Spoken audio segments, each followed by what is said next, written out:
Hello and welcome on in episode number 58 of the Wise Guys podcast. I'm John Tortorelli with my co-hosts Brennan Capizzello and Justin Rav. Got the Heinz Field background. I'm actually going to switch it up to my football background. But with all that being said, Week 14 of the NFL, fellas, was a very confusing one. And for some people, it was not a good day. Others, it was a great one. We're going to cover all of that in today's episode, while also getting Justin's top 5 team rankings. And if these Pelicans beat the Jazz, I think we're going to talk some NBA at the end as well. Cade Cunningham out for the season and much more. But with all that being said, how are you guys feeling? How you sleeping? Because, Brent, I know that this Sunday was a rough one at 4 o'clock. I want to start off with you. Whew. How you doing, man? Well, first I would like to say to you guys, Assalamu alaikum, my brothers. So like a salam, right? That's the response? I think it's Wamda alaikum. I butchered that, but that's okay. No, my Sunday, my week 14 was fine. I mean, had a bad game. Brady didn't play that well. The Bucks didn't play that well. It's fine. I'm not going to lose any sleep over it. Steelers, crap the bed again, but lost it. But whatever. I'm doing good. I'm having a good week. Started off nice on Thursday night. We'll talk about that later, though. That was a rough one. But I'm doing good. How about this? I know we're talking football, but my New York Knicks are hot, so I have a lot of reason to feel happy. Patriots won on Monday night. I'm continuing to be proven right by Kyle Shanahan and the 49ers. So I can't be any more happier than what I am right now. That's a moment of silence for Brennan's crappy Steelers take. Mac Jones gets hurt, and you say, you know what? Our playoff odds, they're done. Kenny Pickett gets his second concussion of the season, and you don't even mention that. The only reason we lost the game is because Mitch Trubisky had 3 interceptions, 2 of which in the red zone. False narrative. First off, your first statement was a false narrative. I didn't say because of Mac Jones. If you listen to anything that ever came out of my mouth, John, while we do this podcast, which time by time as we do this podcast more, I understand that you don't. But I said our hopes ended with the Chicago Bears game. Anything after what you said, that was the Mac Jones injury, I stopped listening, if I'm going to be honest. I do listen to you. And what I've learned from doing this podcast, Brandon, is that listening is a great skill. It is a great skill. You should try it out. You want to know what's also a great skill? Yeah. Beating Tom Brady in your first NFL start. Interesting. By 30 points. I told you guys, Brock Purdy, with what he showed in his time at Iowa State and what he showed in his first start, is a player that could come in for the 49ers offense and much like Jimmy Garoppolo managed the game. Justin said, isn't this offense all about Debo, who we'll talk about, Brandon Ayuk, George Kittle, and CMC doing the heavy lifting? We saw versus that Buccaneers defense, Brennan, a group that you thought with Todd Bowles would give Brock Purdy some trouble. Well, Brock Purdy had 3 TDs. He looked confident. He had a pretty good game. Relatively speaking, it was a pretty impressive one for a second straight week. Now the Niners are 9-4 in the season. So, Justin, Brandon's going to hit you with a rebuttal. After watching Brock Purdy get his first NFL start and win, given Deebo Samuel's newest injury, which you'll talk about, do you still think the 49ers can win out this regular season with no Deebo potentially for a couple of weeks? And then the other question is, among the top teams in the NFC, how do their playoff odds look now compared to a week ago? I think they're just as good as the Philadelphia Eagles. And the Eagles have been lighting the world on fire. If there's anything that I can relate Brock Purdy to, are you guys SpongeBob fans at all? Are you familiar with the salty spittoon? Yeah, the only way you got to enter that place is you got to be pretty tough. They measure your toughness. And Brock Purdy belongs in it. He is tough as nails. I mean, the guy he stood strong in the pocket. He took some hits, made the throws, delivering great throws while taking pressure.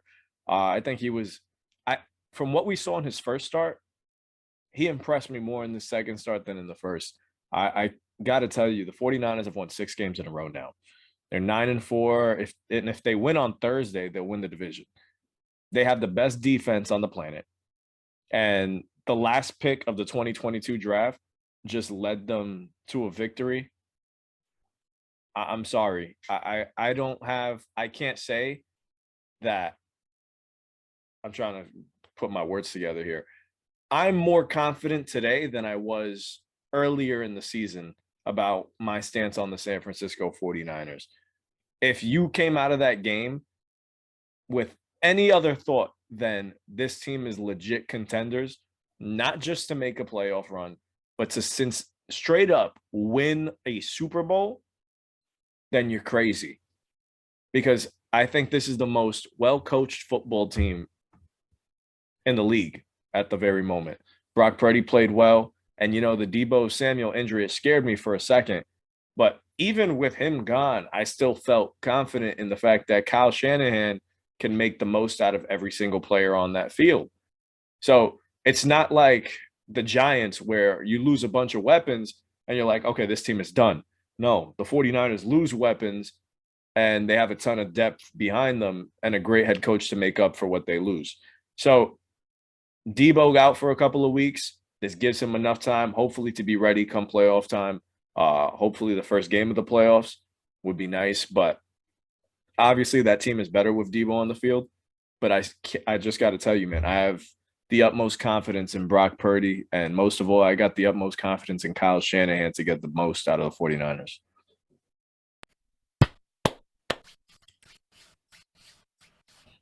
$35-7, bro. That's not a fluke. So just a quick question. Do either of you guys know how many passes Brock Purdy attempted in the second half? Do you remember me? I think it was either 3 or 4. So He finished with 21. Okay. I know. I just wanted to get that statement out there. So first off, let me start by saying this. He has played well. I'm not taking anything away from Brock Purdy. I think my stance is pretty clear. I don't understand where the miscommunication came between me and speaking my point. He's a 7th round pick. He was Mr. Irrelevant. I feel like it's pretty, you can confidently say, like, this guy wasn't projected to be a great player or even a good player. Even, when you draft somebody in the 7th round, an average player, okay? So he has played well, right? He has played better than the 7th round, what is it, 250 something or whatever, 50th pick. But in both your guys' statements, you guys, Justin said Brock Purdy led the team to victory, which I find very interesting. Andy also said he feels more confident now in the 49ers than he did earlier in the season, which I find very interesting as well, both for different reasons. One, the leading, and every time, Justin, after that, you gave credit where credit was actually due, and it's not to Brock Purdy. It's to everything literally around him. I don't think I can think of, and maybe you guys can, a late round quarterback, late round pick that has been put into a better situation than Brock Purdy. I haven't been able to think of it. The one that comes off the top of my head, and I don't think he was picked, I think he was actually undrafted, is Kurt Warner. But even Kurt Warner, the St. Louis Rams defense, St. Louis at the time, was not what the San Francisco 49ers defense was. And I know John might be smiling because he's like, well, Tom Brady, Brennan. Tom Brady's offense was complete garbage. If you really, I don't want to disrespect. I'd say that's it wasn't good. It wasn't good though. It really wasn't. The defense was elite. The defense was elite, but it wasn't good. And at the time when Brady took over, do you know what the Patriots' record was? I'm pretty sure it was like 1-3. Well, he came in the second game of the season. Okay. What I'm trying to get at is the Patriot at that point in time, there were rumors going around that Bill Belichick was going to get fired. This isn't about Bill Belichick. Okay, but no, but you're not. About Brock Purdy. Okay, but again, you don't listen to a word that comes out of my mouth. I'm making an analogy. I said which pick has had a better situation than Brock Purdy, and I'm making the point that Brady's situation at the time was not very highly looked at. They were coming off a losing record, if I'm not mistaken. Bill Belichick was possibly on his way out. There were rumors. People were talking to reporters in the Patriots coaching staff saying, we're looking to put our home on sale because we feel like we're out the door. Okay. So that's just all I'm saying. He's been put in a great situation. Like Justin said, number one defense, the best defense in the world. We're not arguing that. Playmakers literally everywhere you look, there are playmakers. George Kittle he hasn't played at that level, but I think we all still think he's a top 5 tight end in this league when fully healthy. Deebo Samuel is possibly the best. He's injured now, but is possibly the best catch and run guy or after the catch guy in the league right now. Brandon Ayuk is in a perfect role. Christian McCaffrey, the offensive line is phenomenal. He's got probably the best left tackle in the game in Trent Williams. And like you said, the coaching staff is undeniable. And to the other point Justin made about feeling more confident now. I mean, you were the one hyping up Jimmy Garoppolo so highly. And so are you now saying that Brock Purdy is better than Jimmy Garoppolo off of 2 games? Like, again, I feel like you guys overreact so much. And it's a lot of people. They just overreact to something. And it's like, okay, yes, he played a good game against the Bucs defense. I was completely wrong. I understand that. But also the context surrounding that defense was incredibly hampered going into that game and walking out of that game. They came into that game without Mike Edwards and Antoine Winfield, both their starting safeties. Sean Murphy-Bunty was injured, one of their top 3 corners. Jamel Dean got injured late in the game. That's one of their top 3 corners. Vita Vea got injured early in the game. That's their best nose tackle. Like, they had injuries, and I understand, and I get that, and I just said that if I was a gambling man, I would have bet that the Bucs defense would have caused them a little havoc. Now, I thought those 3 players coming in, Sean Murphy-Bunting, Antoine Winfield, and Mike Edwards were going to play. I did feel that because they sat out the last week or last 2 weeks, so I thought they were going to play. They didn't. Brock Purdy had a good game. I started off by saying he had a good game. Credit where credit is due. But I'm not going to come up here and blow smoke up his ass. It's a system. We've seen this. It's a system. Like, okay, is he better than CJ Beathard? Fine. Okay, he's had 2 games. That's not saying a lot. Like, Nick what Mullins. do you mean? How is that? It's not saying a what lot. has CJ Beathard done in his career, John? That's the point, my man. Shanahan's 9-29. But he's not better than Jimmy Garoppolo. Is he better than Jimmy? Look, I don't really Nobody's care saying that. Purdy's Nobody's better than saying Jimmy because Okay, Jimmy. what are we saying? Like, let's be honest. What I'm saying is, I'm a little bit disappointed. So the only thing holding the Niners back is Deebo Samuel's health. He sprains his MCL and his ankle in this game. It's more important than anything else. It's more important than the Niners win. Brock Purdy only threw a handful of passes in the second half, Brandon, because it was a 28-point blowout. The Niners' offense, as you have said, is built upon the running game. I don't care if it's built around Purdy. It's not. That's not the point. Then stop hyping Purdy up like he's this dude that's like completely balling out. He's having good games. But Brandon, that's my brother. The thing is, you're saying stop hyping this guy up. I think one thing you're forgetting is when Jimmy G went down, you and a lot of other people said their season is over. But I'm directly talking to you. Straight up just said it is completely over. Yes, but I'm talking to you two, which said the opposite. What? I'm talking to you 2 guys directly right now. I'm talking to you 2 guys who said the opposite, that the 49ers are legit Super Bowl contenders. Justin, you literally just said 7 minutes ago that you feel more comfortable now with the 49ers than you did early in the season. That's what I'm saying. Even more confident. You believe that Brock Purdy, so many quarterbacks that play for the 49ers, Brock Purdy is better than Jimmy Garoppolo or even on par? So what's the gap between Jimmy and Brock? My argument has nothing to do with the quarterbacks. My argument. You said he led him to victory. Yes, he was at the helm. When I said that about Baker, I was completely false and inaccurate. No. I'm going to cut you off. We're not shifting gears to Baker Mayfield. I'm not shifting. I'm just bringing up an analogy. I literally said I have more confidence in this team now than I did in the previous weeks. Why? Because I'm seeing them play rejuvenated with a 3rd-string quarterback, and they haven't lost a step. It has nothing to do with, oh, he's better than Jimmy. Jimmy's better than him. Nothing to do with that. It's the team as a whole that is playing even better with this third string quarterback here. This guy was at the helm. Let me be very, very specific. At the helm of probably the 49ers' best offensive game of the season against your Bucks. They look great, man. Okay, You can't, there's no way you left that game saying, nah, they're not on par with the Eagles.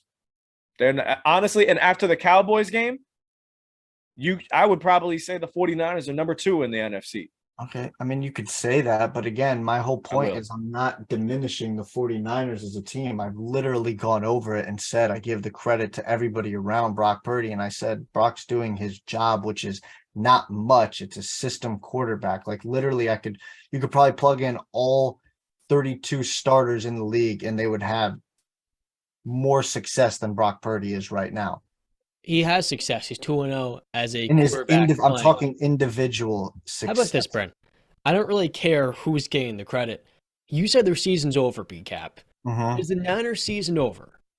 In terms of are they going to win a Super Bowl? Yes, it's over. They're not winning a Super Bowl. Can they get to the Super Bowl? I don't believe that. Did your opinion slightly change after watching Brock Purdy dominate Tom Brady in a defense that you said would dominate him? I didn't say that.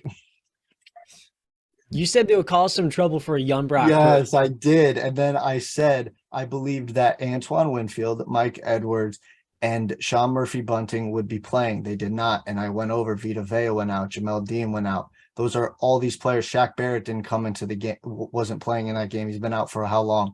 That defense is significantly hampered. John, you literally said to me when I made that point that they could cause a little havoc, that the Bucs defense has been had. And I admitted they had been had. I just said, if I was a gambling man, let me reiterate again.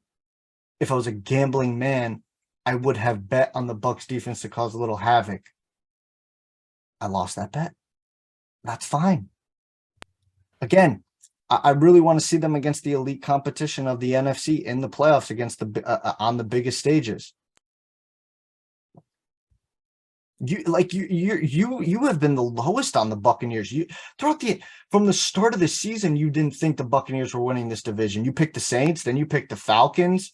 Coming to the season, I said the Buccaneers are my number 1 ranked team. No, but you still picked the Saints to win the division. I'm not looking for you to defend yourself. I'm trying to figure out, and somewhere deep into the brand's mind, did your opinion slightly change after seeing the way the offense ran? No, I said that. No. If you think Jimmy Garoppolo is replaceable and most quarterbacks in the league could win at a similar rate as to the way they usually do with Jimmy at the helm, and Purdy's played really good for a young backup with next to no NFL experience before this last week, don't you now think a little bit more this offense can continue to flow? And like you have said, if they can win games with their defense, and that's going to lead them to the playoffs, that can get them to a Super Bowl.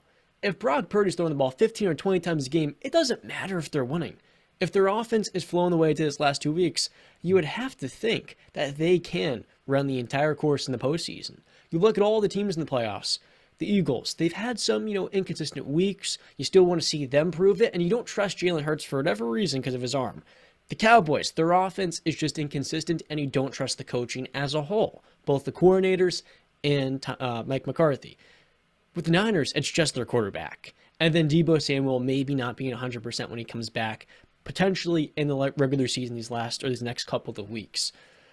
I said it to you before, and I'll say it again. The Niners have as good of a chance as anybody at beating Philadelphia. And right now, that's the best team in the NFC. They have the best roster, arguably the best quarterback among teams that are actually contenders in the NFC. And last but not least, just the versatility. They're a balanced team with a lot of dynamicism. And most of all, they just don't have a weakness. That's what really makes them stand out. If the Niners quarterback's doing his thing, he's taking care of the football. He's learning and growing as he gets more NFL experience, filling out defenses, and their defense is giving him turnovers. I think it's quite clear they're going to go deep in the playoffs.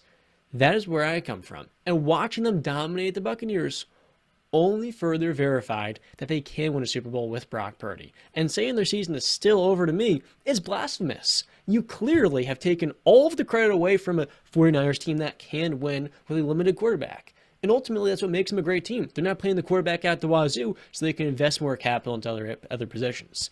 And let me say it one more time. You said it, Justin, you said it. This is the best defense in football. It's better than Dallas and Denver.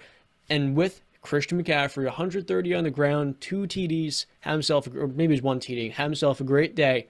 I think it's very clear to me. They are better than the Cowboys still because of the head coach, because of the defense being just a tad bit better, and their offense being a little bit more consistent. If your offense is more consistent than Dallas, who has a 7th-year starter in Dak Prescott, and you have a quarterback who just made a second start, I like Philadelphia, or I like San Francisco odds a good deal this year in the postseason. All I'm saying. Simple as that. That's a contradiction. What you just said too is that this is a consistent offense, and then he starts his second start. From where I guess where I come from, which I don't know, maybe it's not planet Earth, but consistency is not 2 times. It's consistency is over a long stretch of time. Last time I checked, 2 is not a lot. And again, I don't understand how going into the game, you didn't think the Bucs had a chance. You've been down on the Bucs all season, starting from the beginning of the season. I don't want to hear you had them as the number 1 team. You had the Saints winning the division. That makes absolutely no sense. But I don't understand how you can come out of that game saying, oh, I'm even more confident. Like they just beat the freaking Eagles, or they beat the Cowboys, or they beat the Vikings, or they beat the Chiefs, or they beat the Bills, or they beat the Bengals. They beat the Buccaneers. You know the Buccaneers were 6-6 going into that game, right? Yeah, but also with the amount of respect that we have for Tom Brady. John has the lack of respect for Tom Brady, so I don't want to hear that. If that came from you, Justin, I would understand that. From John, that's a mute point because he doesn't. He lacks the respect for Tom Brady. Hey, man. At the end of it, I'm feeling, like I said, I'm more confident about this Niners team. Brock Purdy is showing me a lot, and I just hope it continues. This Thursday, he's going up against the Seattle Seahawks in Seattle, divisional game with a chance to clinch the division. That's a tough environment to play in. So they're 1-3 in their last 4. Doesn't mean anything. Still a tough opponent. It's a divisional matchup. You have a chance. I said that when I said the Jets had a tough game against the Seahawks week 17, John told me that that's not a tough game because it was winnable. That's all I said. No. Okay, check the tape. Moving on to our second topic of the show, I think Brandon might have a specific pretender based off of this last topic. Who is the biggest AFC pretender, Justin? Out of all the playoff teams, ones that people view as a team, whether it's a puncher's chance or a real favorite to go to the Super Bowl, which one is it to you that really just stands out? Man, okay. So, what's the criteria here of this? Is it just any team? You don't want to say it. You don't want to say it. You don't want to say it. Come on, Justin. Be objective here. Be objective. Say it. You know. All right. I hate to. I should have started this with Brandon. No, I want Justin to admit it because be objective. I hate to have to do this because I've been on this train for a while, but man, this loss to the Chargers was not a pretty one. Oh no, I was talking about another team. Oh, that's a scapegoat. Really? Okay. Yeah, I thought we were talking about the big 3 dogs in the AFC. Oh no, I'm not going Buffalo. It doesn't have to be top 3. It should be Buffalo. Okay, but yeah, I guess I'm gonna have to say Miami. Okay. I think that game against the Chargers, I think the Chargers exposed every bit of Tua's weaknesses right there. Just, the second, it worries me now that the middle of the field, if that thing is shut, what is Tua gonna do? And he was forcing balls into the middle of the field when you could take the better option and take the one-on-one of Gesicki or somebody else that's on one-on-one coverage. Don't force the ball to Waddle and Hill over and over and over and over again. It was an ugly game for Tua. I made excuses for him in the 49ers one, saying if that's his bad game, then you're in good shape. Well, I just saw worse. And while, yeah, they were still in the game, still a one-possession game, they could have still won that game from on the back of Tyreek Hill. I think now I can see the legitimate concern that I have for Tua. I'm high on him. I still believe he's capable of great things. but that I don't know who got exposed more. Was it Tua or Mike McDaniel? Let's talk about it. I'll take So, it. I'll take it from here, John, because this is kind of my topic. I want to talk about the Chargers game too, if you may. Well, that's what I'm saying. This is kind of my topic too, and I'll get to the Pretenders after we talk about this game. So basically, Justin, what you're saying is, Brandon, you were right. I hate when people do the "I told you so" thing. I didn't say that. Those words never came out of my mouth. I just said I was right, but I was right. I mean, I said they were going to lose 3 straight. They've lost 2 straight. They're going into Buffalo, and I don't think any of us are going to pick the Miami Dolphins to go into a snowy Buffalo game and beat them after what they just showed on Sunday Night Football against the Los Angeles Chargers. So at half, he had 25 yards, 3 completions, 3 out of 15, and a 39.6 passer rating. And at the end of the game, I mean, he completed 10 passes in total. And he did this against a defense, not the number 1 defense, like you guys were trying to, like Justin said, make excuses for last week. No, this is against one of the bottom 10 defenses in the league, maybe worse. And not only that, they were without Joey Bosa. Ever heard of him? And also a late scratch, Derwin James. Ever heard of him?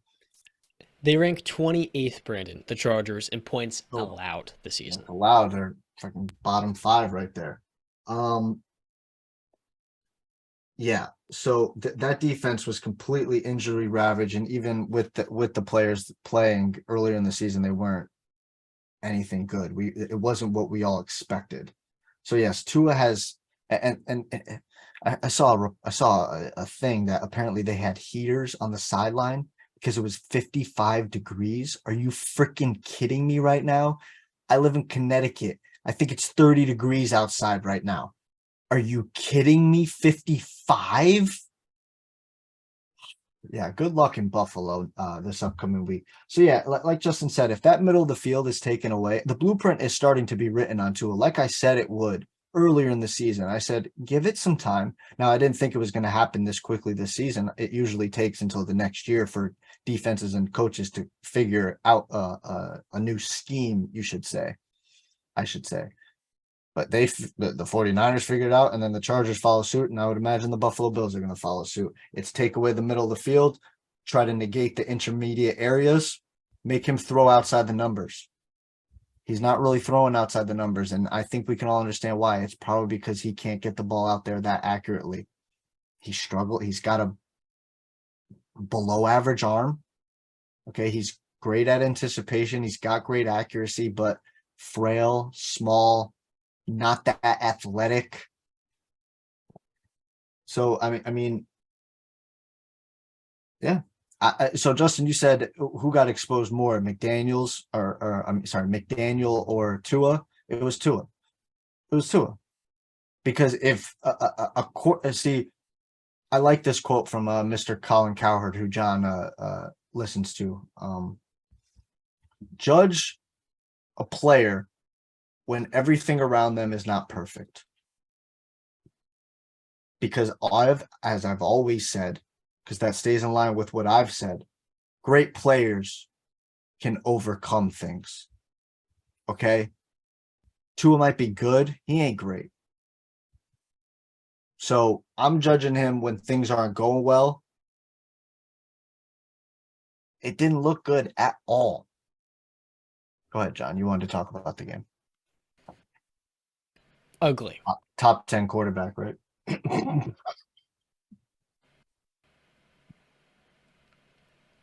I jumped on too soon. I watched Tua on primetime football. And by the way, I had the Chargers winning this game because Justin Herbert is a top 5 quarterback in the league who had himself 39 completions in this game.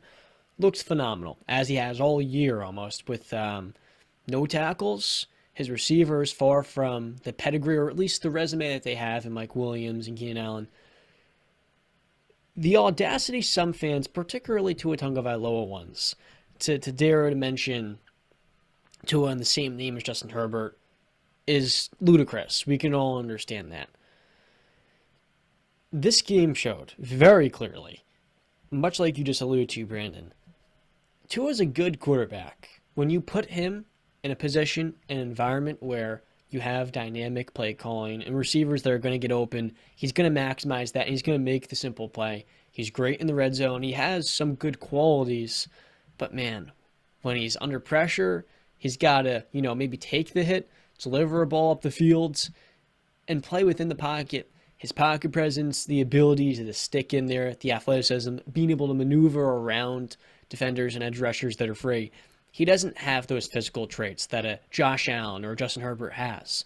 So his margin for error is much more slim, much more. He has to be perfect, maximizing all those other qualities that you looked for maybe a Drew Brees or a Tom Brady. The reality is, a lot of people like me thought, from Tua's highs, against teams like the Browns, the Lions, the Bears, was a new quarterback. Now we're looking at these next 3 games, guys. He's got to go to Buffalo, then has the Packers, and they've started to figure things out at home, and then New England. And the season against the Jets, which is no walk in the park either with that defense. That's their Week 18 game? Yeah. Is that at home or is that at home? That's in Miami. Yeah. There's a real case. The Dolphins finished this year 1-3, going 9-8. The same record as last year, missed the playoffs. Oh. And yet the narrative was Tua just wins, and wins, which all he does is win. Before these last 2 weeks, hadn't lost a game which he finished. I feel like the pendulum with Tua swings too much in one side or the other. He's a good starting quarterback. Is he a franchise material guy? We don't know yet, because it's just his second season as a starter. You can admit, after last year, where he was a backup, he was not good. The turnover-worthy plays were abysmal. The accuracy, the inconsistency, the just general lack of physical tools. This season, he's been one of the best quarterbacks in the league. That, to me, is incredible. The fact that Tyreek Hill comes in, Mike McDaniel does, and his first year in the new offense, he maximizes everything. He has great highs against the Ravens. He leads comeback drives. He's winning games at a high level. And the Dolphins' offense, as it's the best it's been in over 2 decades. Tua deserves credit in all of that. And I feel like when we look at his entire season, for any player, in any sport, you should look at the last 2 years. What is the medium of those two? 32 games, the sample size is larger. In the middle of that is just a quality starter. He's a guy that is not top 10. I didn't say he was top 10. I said he was entering the mix of top 12, top 15. If you can put in a room Kyler Murray, players up to Kyler had a terrible injury on Monday Night Football. I feel like we're a little bit too hard on him at times. Deshaun Watson, he's been just as bad as Tua, and he's had 12, 13 weeks to sit behind Jacoby Brissett. And let's say Derek Carr. I'm taking Tua over Carr. I'm taking Tua over Deshaun Watson. And I'm taking Tua over Kyler Murray. Because we're finally seeing now with a head coach that believes in him, has fully invested in him. He's had himself one hell of a season. Now, like I said before, with Tua, we know there's these limitations to his game. He's not going to carry you. He's not going to lead you. He can't be the one-man heliocentric offense. But if I'm looking for a franchise quarterback, I feel like I would rather have Tua than some of those other guys who have their own baggage. Tua's limited. It reminds me a lot of Jimmy Garoppolo. The reality is, people are either way too high on Tua or way too low. I'm somewhere in the middle. He's a average to above average starting quarterback, having himself a phenomenal season. And given he's not a top 10 quarterback, he usually won't be being paid like a top 5 one.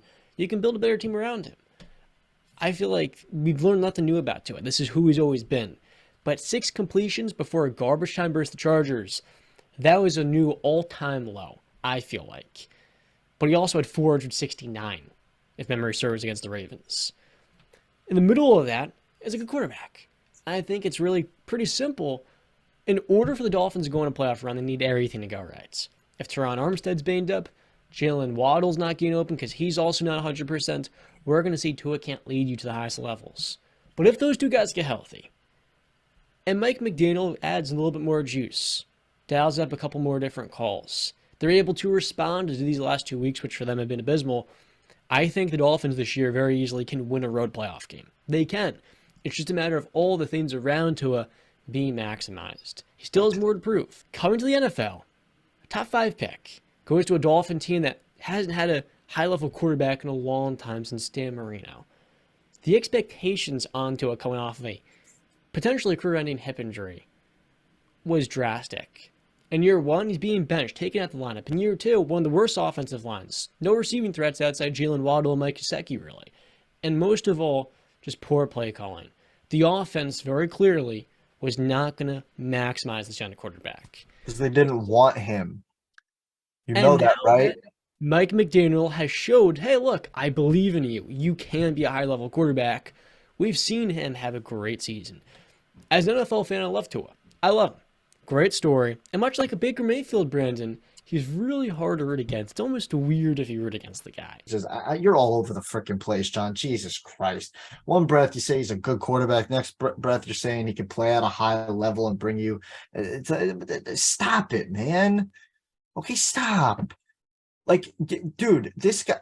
All right, if you want to bring in off the field baggage stuff and you think that Deshaun Watson is going to get in trouble again, I give you that. I cannot argue that. But if we say he stays clean and he doesn't get in trouble again, there is no way in your right mind that you're taking Tua Tagovailoa over Deshaun freaking Watson. Have you watched the Browns last 2 weeks? Deshaun Watson. So stop talking. Stop talking. Yeah, but how long has it been? Exactly. That's not my problem. No. Stop.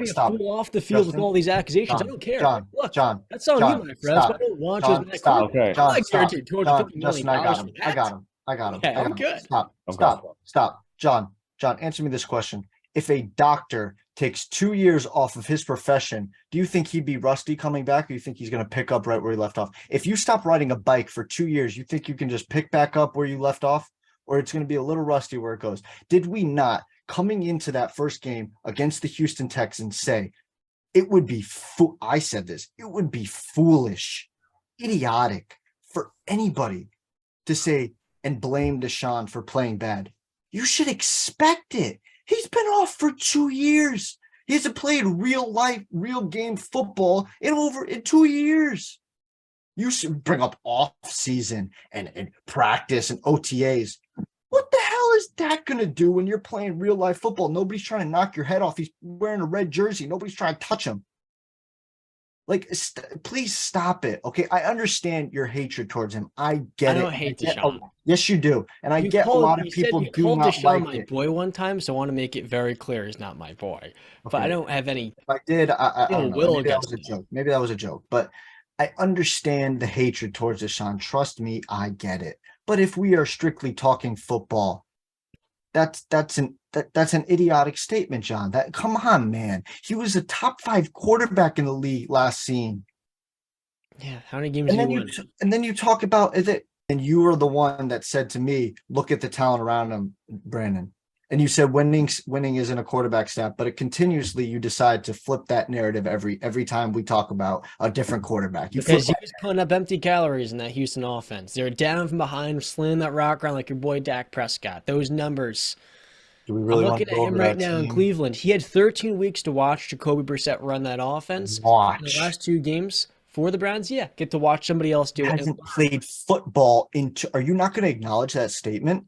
Yeah, I think you need to reserve judgment on Deshaun Watson. I think he needs to shake off a little bit of rust. It's like a car, bro. You're not doing. And that's the exact. You listen to the words that come out of your mouth. Teammate, just as a human being, if my teammate had the crippling accusations that Deshaun Watson had, and now I'm protecting him. I'm his offensive lineman. He's getting paid $250 million, and he can't even play at a high level. The backup has outperformed him. And I'm saying to myself, maybe I got a daughter at home.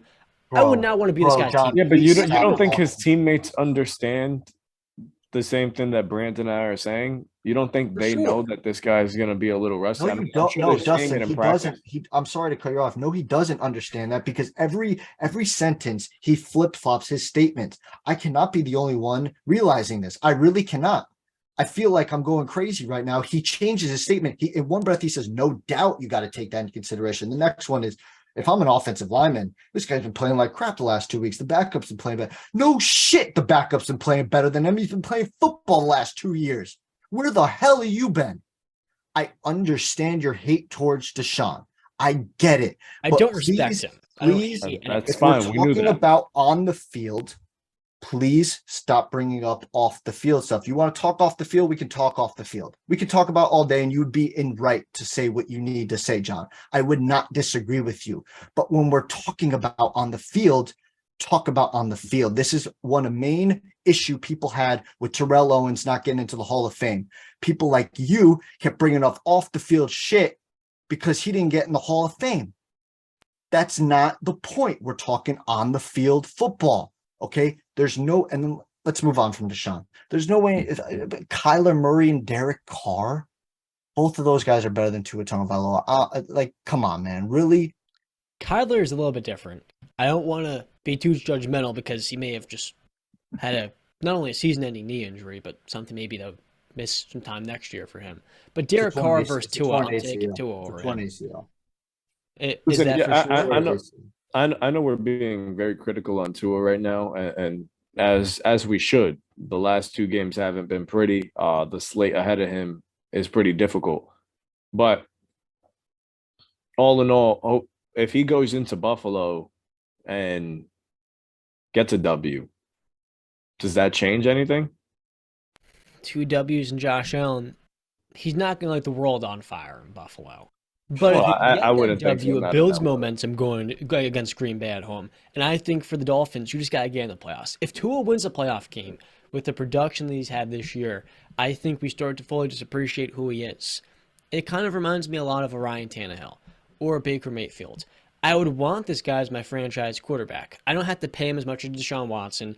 I don't have to deal with him having 27 allegations of things that are just unacceptable. And so when you take all of that nonsense off to the side, that's not desirable qualities in a franchise quarterback. I get a guy that's going to produce. He's going to lead.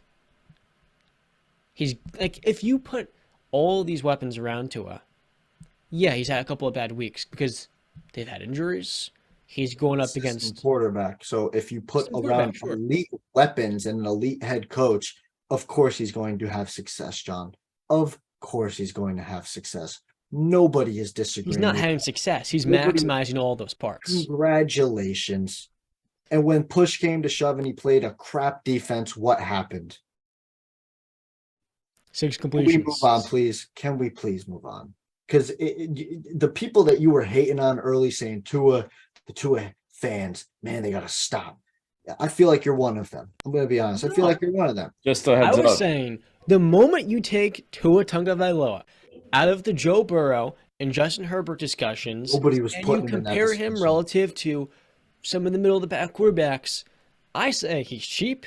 I like him as a leader, and I love his story as well. But with the season he's had, this is his first year actually being supported. I gotta give him a tip of the cap. Generally, he's had some bad weeks. The Steeler game was rough, but he's coming off of a terrible concussion, maybe 2 concussions. So with all that he's had to overcome, I'm impressed with the season overall that he's had.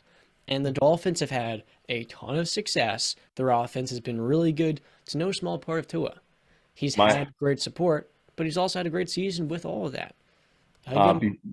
Before we move on, Miami is 7.5-point underdogs going into Buffalo. To answer your question, Justin, I'm sorry, I can't see a scenario where they do beat Buffalo. In my mind, I cannot see that scenario. You don't think that just these 2 weeks were just a rough 2 weeks, or is this this a tell? No, this is I believe that this is more. All right, it's not more in line because he's played like an absolute, he's played like somebody who looks like a backup quarterback. I've said he's around the late teens in terms of ranking quarterbacks. He's right around there, but I think this is more. I mean, we just saw against Los Angeles. That's what I mean. That's a terrible defense, and Buffalo's has a better defense, and you're going to be playing in snow.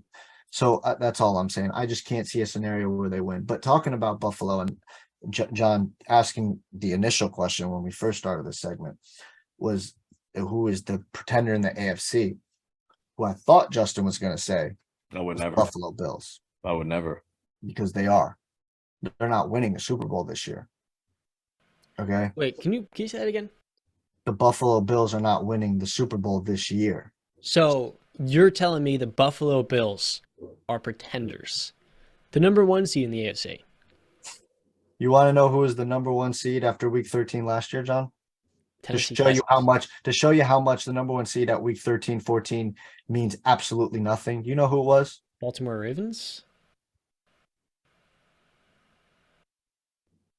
The New England Patriots. Yeah. So that's just to show you how much the number one seed at this point in the season means nothing to me. Okay. They kind of fell into it because the Chiefs lost a game. Good on you, buddy. Listen, I have them. For me, I have them finishing 12-5 to end the season. I have them losing actually the last two games of their season. Because I'm sticking with. I understand it's like, Brandon, what are you doing? But I'm sticking with. I think the Patriots and Bills are going to split. I think that the Patriots can get a win. You ask me how are they going to get a win? I can't really give you an answer. I can say maybe they cause a little havoc for Josh Allen. He turns the football over. Maybe the injury is hampering him a little bit more in that game. Whatever the Patriots running game is hitting on all cylinders. Whatever. I can't give you a scenario. I just think that they can win the game, and I'll pick them to win. But I think that they're also going to lose to Cincinnati. I think that's a guaranteed L on their record there. Guaranteed? Yeah, I do think it's a guarantee. I think the Cincinnati Bengals are playing on the road. Okay. Yeah, I do. I think Cincinnati's. I mean, I trust Joe Burrow over Josh Allen. I agree with you. Healthy right now too. I mean, he's healthy. Josh Allen's not. The Von Miller, is he coming back anytime soon? Nope. Micah Hyde, nope. I mean, you got Cole Beasley back. I don't know what that really does for you, but yeah, I just don't think that for me, if I'm looking at the top three teams in the AFC and I'm being objective, the Bills are the third best team in the AFC. I would take the Chiefs and I'd take the Bengals over them. That's completely fine. Yeah. And you said it, Cole Beasley coming out of retirement to sign with the Buffalo Bills. That's pretty interesting, pretty fun story.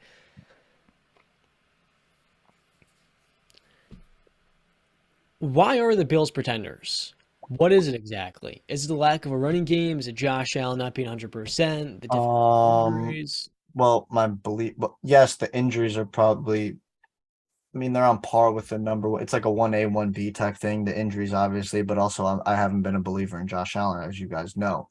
I think he still leads the league in interceptions this year. If I'm not mistaken, he might lead the league in turnovers. I'm pretty sure he still leads the league in red zone interceptions this year.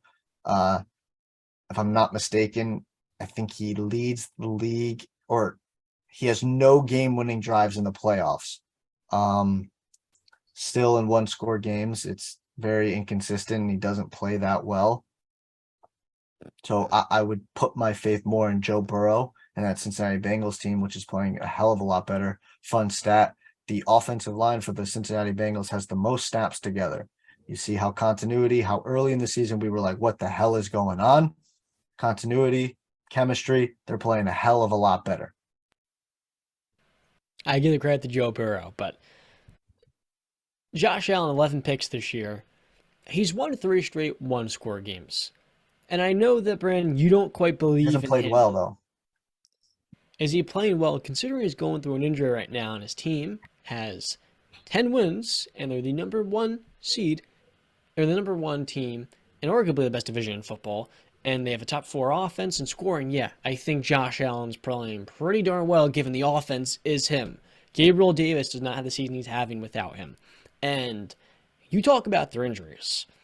They're second in points against with all of these defensive injuries. Sean McDermott, for as much as I've kind of questioned his late game management and overall just the offense functioning in those tough environments, he finds a way every single season to have one of the best defenses in football. So if you're going to bet against Josh Allen and Sean McDermott this year, given the last 2 postseasons for them, I think it's kind of just, in my opinion, it's overstating the fact that you don't believe in Allen. When the reality is, this Buffalo team, if Allen gets healthy, is the biggest sleeping giant in the entire NFL. They're the biggest one. Because they've went toe-to-toe with the Chiefs. They haven't played the Bengals yet in the postseason. You don't know how they play the Bengals. We're about to find that out. Yeah. And given they have a top 3 quarterback, it's pretty hard to call them a pretender.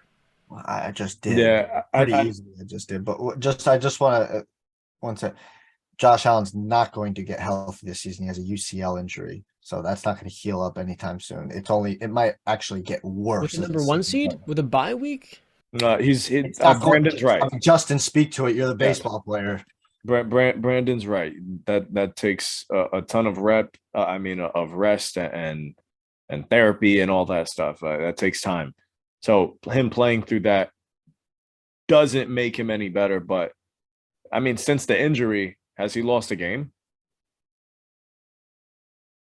I don't think so. Minnesota was the last loss he had.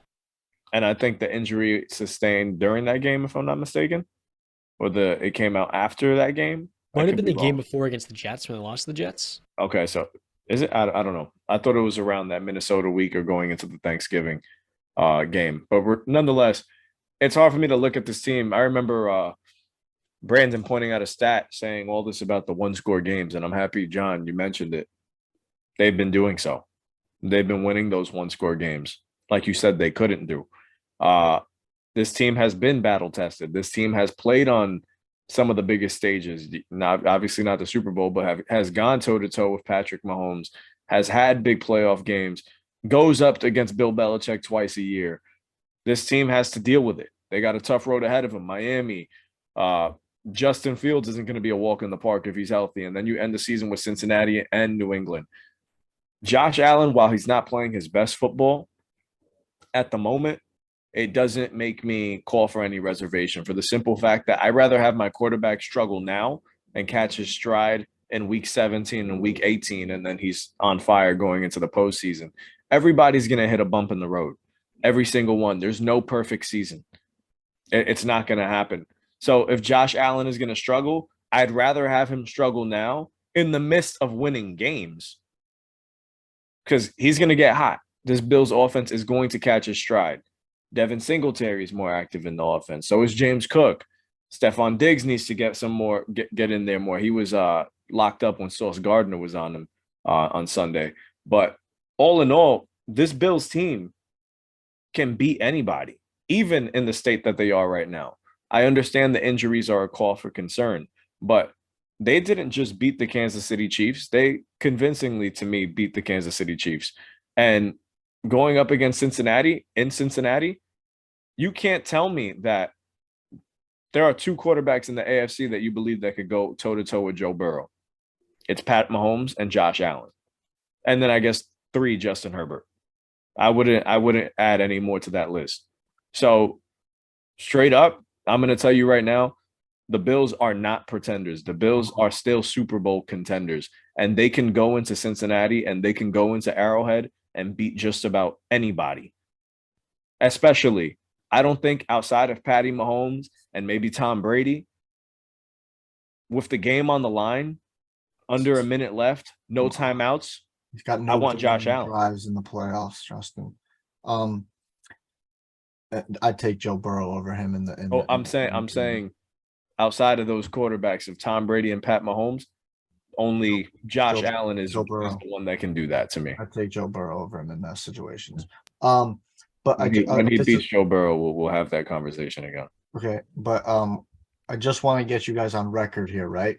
Because you just said that they're still Super Bowl contenders, and you believe in them to win in the playoffs. John, I just want to yes or no. Do you agree with that sentiment as well? Yeah. Okay. Yes. Yeah. Okay. So I just want to say this right now. On record, I got you both right there. When we get to the playoffs, and I'll go into your guys' head. If they do lose, I want no excuses of the Josh Allen injury. I want no excuses of the Micah Hyde injury. I want no excuse of the Von Miller injury. Because considering all those things, you guys just said, yes, you would still favor them in those games and believe them to win. So with that being said, we never said they're going to the Super Bowl. We said they are still Super Bowl contenders. But you still said you would believe in them to win, though. I said they can. They can go into Arrowhead and they can go into Cincinnati. So you have belief. Yes, you have belief in them. Yes. Yeah, I'm not picking them to win yet. I didn't say that. I didn't say that. I just want to get I'm just making it clear. That's okay, but I want to be very clear. But you saying you believe in them, you're taking into consideration all those things I just said. So I do not want to hear it. If they lose, I don't want to hear those excuses brought up. I They're don't. not excuses. They're explanations. Fine. I don't want to hear the injuries brought up. That's don't. an You explanation. got it. I can't speak. No, John, I don't That's want to hear it because you literally just said, with knowing that information, that you No, still have belief That's in not them how to it win. works. If I you don't have watch a belief in football them game play out, I can't predict, given there are 4 weeks between now and the first round of the playoffs, how the Bill season is going to end, whether it's a Super Bowl trophy or a second round exit. What I'm getting at here is the AFC runs through 3 teams. You think the Bills are the 3rd best team in the AFC, but you're lower on them. You feel like there's more of a gap between the Bengals, the Chiefs, and then the Bills. I think it goes Cincinnati, KC, and then Buffalo. All 3 of those teams right there neck and neck. Sure, the Chiefs, they've got the Bills number in 2 straight postseason games. And the Bengals, they have the Chiefs number, but football is a weird way of working. It's always convoluted and confusing. What if Josh Allen goes and beats Joe Burrow in Cincinnati, and all of a sudden they get the number 1 seed in the AFC, they win in the second round. Now they're playing the AFC Championship game. You mean to tell me that they can't beat the Chiefs after last year? They played a near-perfect offensive game against them in spite of all these injuries. I think it's quite clear the Bills have as good of a chance as ever to go to the Super Bowl. You just said all that, knowing the fact of the injuries going in. So I do not want to hear, Justin has already accepted that. He's willing to take it like a man, John. Take it as well. You're saying, knowing that information, if they lose in the playoffs, I do not want to hear injuries. I'm not going to say their excuses. Let me be very clear. I do not want to hear injuries brought up. You can acknowledge those things because that's what happens in reactions. The biggest pretender in the AFC, to me, and I do hate to do this, Justin, I feel like I'm being cornered, but not really. It's by far the Baltimore Ravens. They're 9-4, number 1 in the AFC North. Look, Lamar's got this MCL injury. Whether or not he's on the field, it's too reliant on him, and I don't trust that offense really at all. They had a great win against the Steelers with Tyler Huntley and then Anthony Brown coming in. Huntley now in concussion protocol. The Steelers had an abysmal game. I mean, they literally handed the Ravens that W, and they smacked them in the mouth. J.K. Dobbins had 120 yards. He didn't even look right when he was going down the field. He had one 45-yard run. You can tell he was still coming off of that PCL and ACL injury. That, to me, is quite clear. The Ravens are a first-round exit again in the playoffs. They've won 6 of their last 7. Why do they continue to win and people still continue to doubt? Because you've seen them in the postseason. Listen, Nothing has changed. Maybe nothing has changed, but at the same time, I don't think there's as big of an X factor in the NFL as there is one with Lamar Jackson. I really think I'm telling you, if they've won 6 of their last 7, and it hasn't been by an accident, and they really should have won 7 straight because they should have beaten the Jaguars. Obviously, they've had some ugly wins on their schedule. They've had some ugly losses on their schedule as well. This is a team that I picked to win the division, and I'm going to actually stand by that. I do think they'll beat Cincinnati in Week 18 to seal the deal. With Lamar on the field, I remember, and also amongst the 3 of us, I was the only one that picked the Ravens to go and beat the Steelers in Acrisure Stadium. I was the only one. Why? Because I do think the Ravens are ultimately a very well-coached team, and I still believe in John Harbaugh. And then when Lamar is on the field, like I said, the biggest X factor, there's no telling what this offense is still capable of. While, yeah, they're not going to blow your socks off because they don't have that air raid passing attack, but that doesn't mean that they can't just get enough points to beat you. Their defense is still solid. Yeah, unless they're giving up insanely big leads in the fourth quarter, which they've done on multiple occasions this year. But that's the biggest question, though, too, Justin. This isn't 5 weeks ago. This is right now, current day. Lamar Jackson is dealing with a PCL injury. Is he even going to be playing in that Week 18 game? So now it's not Lamar Jackson. It's his first name is escaping me. Huntley. What's his first name, Justin? Tyler. Okay. So now you're believing in Tyler Huntley, and I'm with you on the John Harbaugh. I believe in him as well. But Tyler Huntley, man. I mean, dude, Mark Schlereth, and I respect Mark Schlereth a lot. I mean, how can you not? I'm pretty sure he's a Hall of Famer. He was a great player in his time. Very locked in with the Denver Broncos. He was actually called that the Denver Broncos were not going to be better with Russell Wilson because of the talent around Russell Wilson before a game was even played. But he said something that was just, it's a little blasphemous. He said Tyler Huntley is a better pure passer than Lamar Jackson. Now, I have never played professional football. I've never played collegiate football. I can watch quarterbacks throw a football and I can see comfortability. I've thrown a football myself. Tyler Huntley does not look comfortable throwing the football at all. It is a terrible arm angle. Like, it's just wide. It's not fun to, it's just not good. I don't believe in Tyler Huntley, Justin, is what I'm getting at. So for me, I don't know what their schedule is going down the stretch right now. I got you right now. At Cleveland, then against the Falcons, again against the Steelers, wraps up the season against the Bengals. Lamar's injury is week to week, where he could return week 16. I made a mistake before calling an MCL as a PCL. The good news for the Ravens is that you get Lamar back. The bad news is we've seen in past years they've always been a pretender in the postseason. Nothing's changed, and for a team that blows big-time leads, your heliocentric offensive creators dealing with the knee injury, and quite honestly, I feel like when you look at the Ravens' offense as a whole, your running backs are working their way off of injuries. They don't look right. Against a team like Cincinnati, when JReys stuffs the run, dude, where are you going to go? Against the Bills, their defense can surely limit that Ravens rushing attack. What receivers do you have? I mean, you're not taking advantage of these Bills' deficiencies and the injuries in the back end. And then with the Chiefs, their defense is weak as well. But Patrick Mahomes against that Ravens secondary, I think he could have 350 yards. And they've been a top 10 defense this year. They've improved from their start at the very beginning of the season.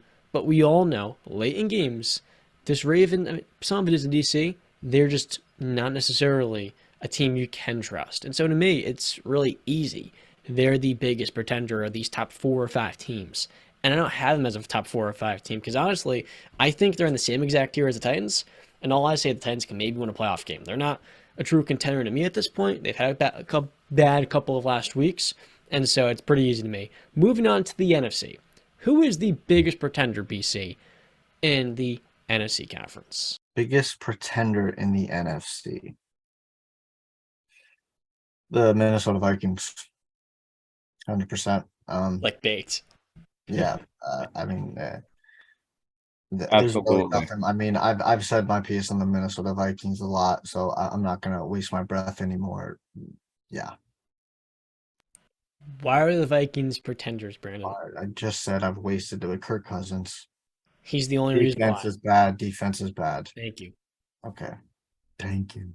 I don't think Minnesota is just a excellent football team in the first place. I really, there's nothing outside of Justin Jefferson and Dalvin Cook that blows you away. They've played good football, yeah, sure.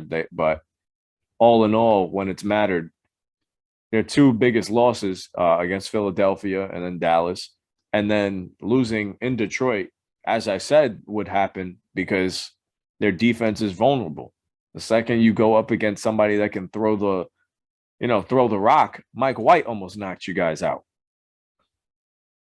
I don't believe in Minnesota at all. A couple of weeks ago, we asked who needs the number 1 seed more, and I said it's Minnesota. They need that home field advantage. They need those skull chants. Well, guess what? I don't think Philadelphia plans on losing 2 games the rest of the way. So you're not going to get that. If you're not in the upper echelon of the Philadelphia or the San Franciscos of the world, and after this week, I have my doubts on Dallas almost losing a game now to Houston. Where does Minnesota slide in? I think they can lose to just about anybody. I think Seattle can beat Minnesota. I think Detroit, if Detroit were to squeeze into the playoffs, can beat Minnesota. I think the Giants have them in a couple weeks. I wouldn't be surprised if the Giants take them to the brink. Easily. Minnesota is a very beatable team. I have to sing the same tune as Brandon there. I'm going to go with Minnesota as being the biggest pretender in the NFC, and probably the closest second would be the Giants or Seattle. But I don't even think any of you guys at the moment look at them as serious contenders. So, you can take them off that list too. For a team that's 10-3 to have a -1 net rating, the Vikings aren't even good enough for me to have them in this discussion. I'll be honest with you guys. I've sung their praises earlier in the year because I felt like they would win the division after the first 4 weeks. Dalvin Cook this year hasn't been the same player. After Justin Jefferson, there is no consistent target, and the defense ranks 25th in the league, or 26th. So, for Kirk Cousins to not be maximized in this manner, I feel like they're a true fraudulent team. The Lions at this point and the Packers, if you could reset all of the records, I think those two teams would win the division. Now, of course, the Vikings have a comfortable lead so long as they just win one of these next 4 games, they win the division. It's not a good division, and you feasted off of games where you win close, 1-possession games. And it feels like to me the Steelers in 2020, you have a really good roster, but the reality is, it's an incomplete, inconsistent team, a quarterback you can't rely on, and then a defense that later in the year falls apart.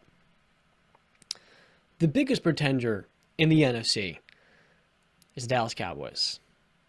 And I'm smiling because everyone's going to look at me like I have 2 heads when I say that. When you have an offense as inconsistent as the Cowboys, you're going to have some bad weeks like you did. All that matters is they escaped the Houston Texans, the worst team in football by a country mile at this point. They had everything go right for them, and they still could not win that game, which was beyond me. The Texans, though, have a good promising future moving forward. Dak Prescott is the same exact guy we saw last year at home versus the San Francisco 49ers laying egg. Their head coach, Mike McCarthy, is the same exact guy we all know notoriously for his late game negligence. Do I trust Kellen Moore versus Kyle Shanahan or Nick Sirianni? No. Has Dan Quinn done the best job utilizing Micah Parsons? For the most part, he's had some rocky moments where he's not using Micah enough as an edge. You look at the coaching and the quarterback, and there's, in my opinion, no way the Cowboys this year are winning 4 playoff games. Maybe they go to the NFC Championship game if Tony Pollard goes off and they find lightning in a bottle. But we all know what's going to happen if they go up against San Francisco. We saw last year. When you rely on Dak and he can't sit on a run-first attack, Dak is going to collapse. Every single time. And that's not a shot at Dak because I view him as a top 10 quarterback. He produces. For the most part, he's consistent, but not really. The decision-making is not where I'd like it to be. And I just say every single year, y'all are falling for it again. The Cowboys are a real pretender here. Mm-hmm. I don't think that's crazy. No, Justin, quick question for John. How'd that narrative work out for you when you tweeted that and texted us that before the game was over? Oh, what I tweet? I think you said, I forget, you said Dak is something. Can't trust Dak. Can't trust Dak, and then you texted us basically the similar, like the Cowboys are going to lose. Do you want to react to this game after the Cowboys lose to the Houston Texans? Yes. Is what I texted you. Yeah, and then what happened? He went on a 98 11-play drive to win it against the worst team in football. Nice. So now I bring back to a point Justin made a while ago when he was talking about the Bills playing their bad football now. Does that statement not stand for the Cowboys, I guess? Okay. And also, as for Mike McCarthy, I mean, I don't know if you watched the game on Sunday, John. How many penalties did the Dallas Cowboys have on Sunday? You've got the number. 3 penalties. Okay. Let's cleaning it up. Now, you also said Dan Quinn hasn't done the best job. Again, did you watch the game on Sunday? Do you know where Micah Parsons was lined up for the majority of the game on Sunday? He played edge. Played edge rusher. Do you know how many sacks the Dallas Cowboys had on Sunday? They had 0 sacks and 1 QB hit. 0. 1 QB hit. Okay. So again, I've never disagreed with you on Mike McCarthy. We've been on the same path when it comes to Mike McCarthy. We disagree on Dak Prescott. I'm a little bit higher on him than you are, but I'm not making Dak to be out a top 5. I think he's the 10th best quarterback in the league. That's where I think he is. He hovers around 10 to 12. That's where I believe he is. So yeah, I don't think the Cowboys are. I mean, yeah, it's the narrative of whatever, like Stephen A. likes to said, whatever can go wrong will go wrong. It does seem like that for the past 20 plus years. It does seem like whatever can go wrong will go wrong for the Cowboys. Can it happen again? Yeah, I mean, they just lost their right tackle too, who's been playing well, tore his ACL. Prayers up to him. Good for them that Tyler Smith is playing really good. Jason Peters is there, and Tyron Smith is coming back, so they can plug up those holes. But again, I do agree with you, John. Their best. There's a stat out there. I forget what the stat is, but it's like an incredibly high number in like maybe 1 or 2 losses when they run the ball more than they pass the ball. So it is predicated. I don't know why Kellen Moore or Mike McCarthy doesn't understand that and keeps getting away and playing out of their style. Like you don't see Kyle Shanahan doing that. You don't see these other great coaches doing that. Stick to what you know. Stick to what works. Run the football. CD didn't have a very good game. Him and Dak weren't on the same page that game. Again, this can happen, dude. When a team is riding high, they are confident as hell going up against a team that has no hopes for anything except for the number 1 overall pick. Those teams are kind of, some players say that's the most dangerous team to play because they'll go for it on 4th down. They'll fake a punt, they'll fake a field goal, they'll kick the onside kicks. The Houston Texans didn't do much of that, but I'm just saying those type of teams, they got nothing to lose. So they're going to go out there and play their heart out. I talk it up to what Justin said about the Bills. If that's their bad football that they played, get it out of the system now. I still believe that they're going to beat the Eagles on Christmas Eve. I know we're not high in the Vikings and we think they're pretenders too, but they're still 10-3 and the Dallas Cowboys absolutely obliterated them. So that counts. That's got to count for something. So yeah, I still have belief in the Dallas Cowboys. I think the biggest reservation for the Cowboys is simply that this might sound crazy, but they're probably one of the more cursed organizations right now in sports, and it's been like that for a long time. And I put them in the lines with the Knicks as far as curses go. Anything that can go wrong will go wrong. This is a team that has had chances to get to Super Bowls, has had rosters that look Super Bowl worthy, and there's always just that one little thing, whether it be a catch called incompletion or a beautiful pass, probably one of the greatest passes you'll ever see down the sideline to a Jared Cook. Just the most unluckiest shit happens to the Dallas Cowboys. That's as frank as I can say it. The iconic QB run up the middle with no timeouts into the middle of the field. Is that bad luck or is that just that's just terrible mismanagement? Of course. Look, but that's what I'm saying as far as just bad luck. I mean, everything that can go wrong will go wrong. Your head coach makes a terrible play call like that. It's just a debacle. But I'm with you in one sense with the Cowboys is Dak Prescott. I feel like we know who Dak Prescott is. Brandon, I know you're very high on him. I think he's a good quarterback, but I don't know if he's the tone setter. I feel like I could just rewind. I believe it's the last 2 seasons he's had games against the Buccaneers where this season wasn't great. The season before it was a shootout with Tom Brady and the Bucs, but ultimately they can't get over the hump. This is a team or a quarterback that I don't know if they're good enough to get over.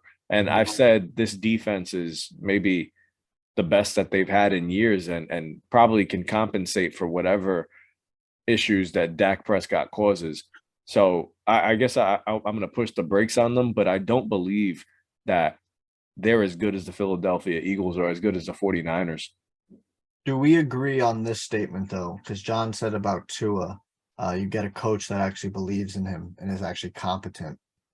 Do either of you guys believe that if Dak Prescott wasn't surrounded by a Jason Garrett or Mike McCarthy and he had a much better head coach. I'm not going to throw names out. You can. Sean Payton. Yep. Yes, Absolutely. exactly.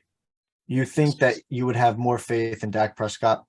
Probably. Yeah, for sure. I think a guy like Jason Garrett probably harms his development. Same with Mike McCarthy. I'll be honest with you. I may be one of the few that think this. I don't think Kellen Moore is that fantastic in the first place. He does. He gets a little cute sometimes, which is not very good. I feel like year in and year out, we've seen, as good as the Dallas offense can look at certain points, it can be fraudulent come postseason time. They can't push the football down the field. I would, Brandon, you probably remember this game very fondly. I know I do. Dallas comes into New England. They couldn't do crap on our defense. Stephon Gilmore had them strapped up. If they're going up against a very good defense, I feel like we don't see enough of that from the Dallas Cowboys, where they are able to overcome a top tier defense. And you said it, John. They're not going to beat a San Francisco defense. I don't think that offense is capable of it. And plus, CeeDee Lamb has had moments of number one receiver, moments where he looked like a number one receiver. And then they'd also have moments where he's a ghost. Mm-hmm. So I will say this, though.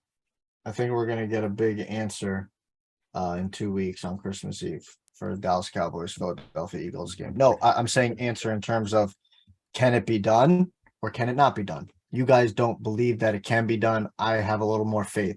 So we're going to get a confirmed answer of, can it be done? But John, I want to move on, okay? Because you hinted at it earlier, and I want you to say it. So Baker freaking Mayfield. Oh, this is going to be fun. Speak on it, Johnny boy. I heard a syllable come out of your mouth. You said Apollo. Can I just say something, because I know you guys are going to go crazy on this thing. Me and Brandon exchanged a couple DMs about that game immediately afterwards. And I got to say, this guy the Rams basically Amazon primed Baker Mayfield in under center that night, and the dude showed up. That was probably one of the more impressive starts that I've seen out of him in a long time. To go in there, just started to learn the playbook, probably doesn't even know the playbook going into that game, and for what should have been a double-digit loss, the Raiders had every opportunity in the book to win that game and seal the deal. But Baker Mayfield, I'd say in every aspect of the game, he looked very good throwing the football. There was a couple where he just underthrew, but it wasn't anything where I'm like, look at this bust. No, I came out of that game insanely impressed. Baker Mayfield did that thing. I mean, I would say this. I do think it was the Raiders that really, really lost that game. I think they that's just bad football by the Raiders. But you got to give Baker Mayfield credit. Credit goes where it's due. He showed up, and I'm looking forward to see what he does this week with a week of preparation under his belt. I called Baker Mayfield a bust a week ago. Mm-hmm. Do I rescind that statement? No. Do I apologize to Baker? Yeah. I've been critical of Baker because his decision to move on from Cleveland, to me, was just not a savvy move. But what we've quickly come to realize is how much fun the guy is. He's one of the most endearing athletes in all. He walked on twice at 2 separate colleges, became a Heisman winner, a #1 overall pick. For an underdog to then become that type of prospect with that level of pedigree speaks to immeasurable levels. We don't see that. Then in Cleveland, he played a role. I talk about Tua in them winning a playoff game, making the playoffs. That's all nice. With all that being said, he comes to Los Angeles, and I'm about to rip in a Derek Carr, I'll be honest with you.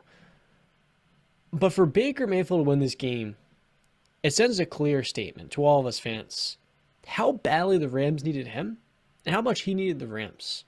Brand's talked about him not having the coach that fully invests and believes in him. And it's quite clear this entire locker room has welcomed Baker with open arms. he throws a game-winning touchdown pass at the end of the game, and he's out there on the sideline celebrating with Matthew Stafford. There's only one quarterback. Stafford has won a Super Bowl. And so to see that, where Stafford does not feel threatened by Baker coming in and leading a team to their 4th win of the season, it speaks to, while it's been a disastrous year for the Rams, what they've built.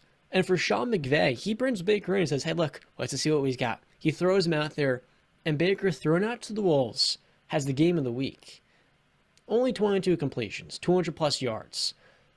But it's the way he just came in onto the big stage and put on a show.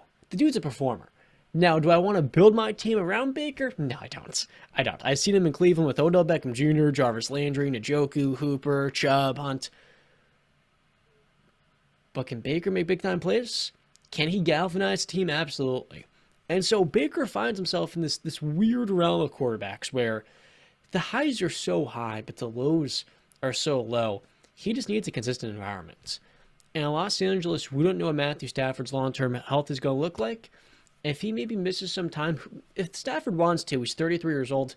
He's won a Super Bowl. He's made so much money in the NFL. He's young. He's accomplished a lot. You could argue he may think he's a Hall of Famer. He could walk away. We saw Andrew Luck do it. If Stafford really cares about, let's say he wants to spend more time with his family, and he feels like he's given all he has to the game. If he retires, Baker Mayfield can now step in Los Angeles, and for Sean McVay, he has a quarterback long-term. But at the same time, Baker can take the Jameis Winston route. He can sit behind a pending Hall of Fame quarterback for a year or two. And then a couple of years, he steps in as a starter after he gets to take a step back and take 2 steps forward. I think for Baker, coincidentally, Los Angeles was the perfect landing spot for him. And it wasn't like he chose to sign with them. They picked him up off waivers. And honestly, this is a story that is so sweet. As a football fan, I love it. And I got to say apologies to Baker because I came off like a hater. The reality is, I like Baker. I'm just critical of a guy that I thought could have made a better decision. But everything happens for a reason. And now he's in Los Angeles with a purpose. And it feels like they now have a good controversy at that at quarterback. It's good.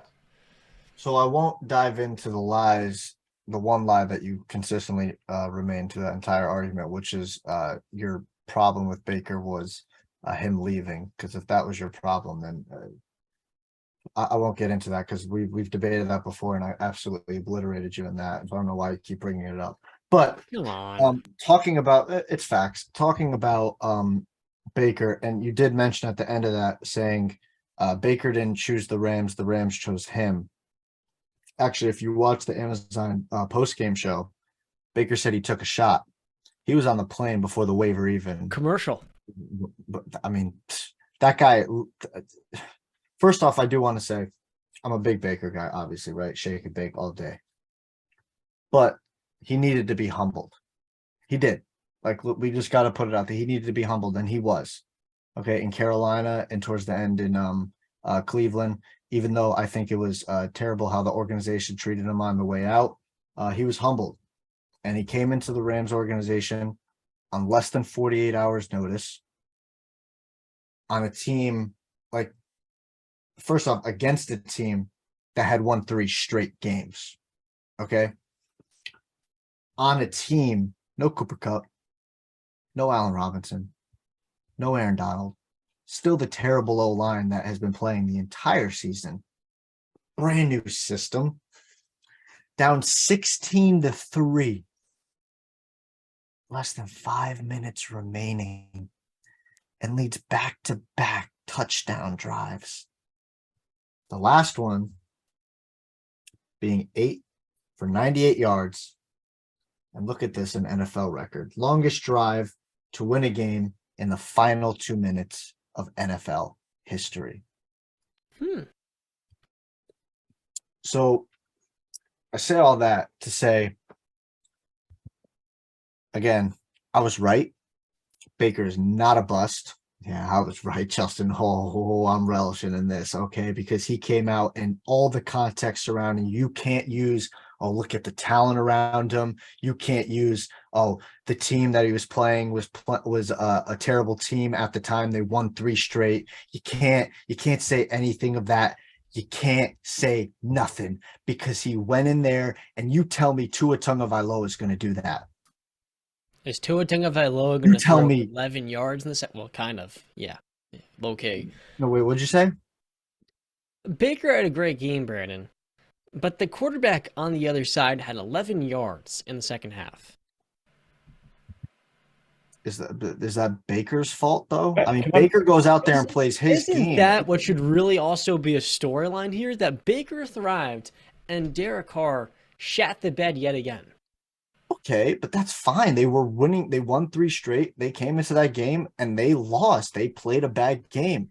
But I'm not going to use Derek Carr playing bad against the Rams defense, which last time I checked, Baker Mayfield does not play on. He plays offense, he plays quarterback, and he goes against the Raiders defense. Right? On a terrible offensive line, going up against what's left of Chandler Jones and Max Crosby, who is very freaking good. And that's all the Raiders defense has. It is, but again, a terrible. You want to talk about what the Rams have? Who is he throwing to? Bo? You were talking about Tutu Baker making a Atwell? comeback.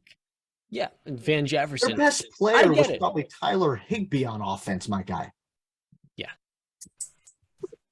Baker, you can try. You're going to try and take away what you can take away from Baker's. I'm going to be honest. I think the reason why we beef so much with Brandon on Baker Mayfield, I don't know about you, John, but this is something that I go through with family all the time. If you hype somebody up so much, and you continue to talk about them, I just want to see you be wrong. Yeah. And I think that's the problem with you, what you've done to me a little bit about Baker Mayfield, where you hype him up so much that I'm like, I kind of want to see. Yeah. I kind of want to see Brandon sad here. You're the same guy who says, I don't like I told you so's. Yes, I'm still the same guy. But the thing is, I'm not going to throw it in your face the way you will. But you want to. But I won't. Okay. But listen, again, I hype Baker up, but you guys have never, you can't pull the clip of me saying Baker Mayfield's a top 10 quarterback. I never put him in that echelon. I just said I believe in Baker and I believe he can get there. So yeah, I still believe in Baker. He's not a bust. I'd take Baker over a lot of quarterback. I mean, there's 32 starting quarterbacks. I would take him over a lot of starting quarterbacks in the NFL right now. I truly would. I can't hear you, John. 10, 14, 18, 20? Somewhere around 10 to 14, maybe. I'd have to list the names off when we start getting to like the 14, 13 number. But yeah. Kyler Murray. 10.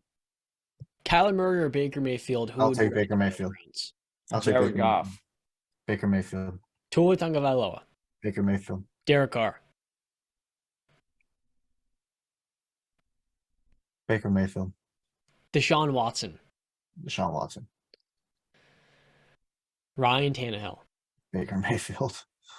Considering upside, Justin Fields. Baker Mayfield. Justin Fields not doing what Baker Mayfield just did. Geno Smith. Baker Mayfield.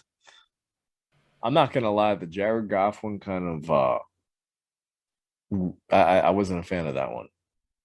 I mean, I feel like that's a shot. I feel like that's a shot. Jared Goff is a good quarterback in this league. I'd say Jared Goff is probably having the best year of his career since 32 touchdown season with the Rams.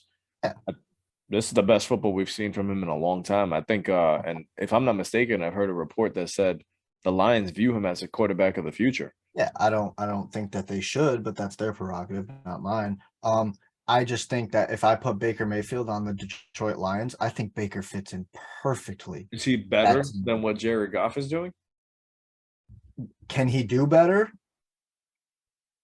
Because Jared Goff at his peak completed. No. Yeah, no. I'm saying would he do any better than what Jared Goff is doing with them in Detroit? If Baker was in Detroit, yeah, right now. Yes. Oof. He just got Jameson Williams back. DJ Chark's been in and out of the lineup on IR. I understand that, but I just want to say I think Baker fits perfectly in Detroit with Dan Campbell. I think their personalities matches very well. I think the Detroit Lions team would bring him in with open arms. I mean, we just saw the Rams do it, and we saw it warmed my freaking heart. The entire post game of athletes around the world just tweeting Baker Mayfield.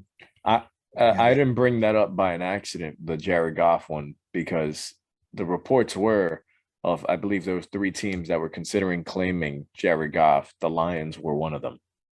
You mean Baker? Yeah. Baker. Yeah. Yeah, I think that they should have. And I think also, I don't look so stupid now saying the San Francisco 49ers should have put a claim in. Oh, the 49ers don't look that bad right now. But I'm just saying, do you not think that they would be a little bit better? Would they have responded and been as receptive as the Rams? I'm not sure.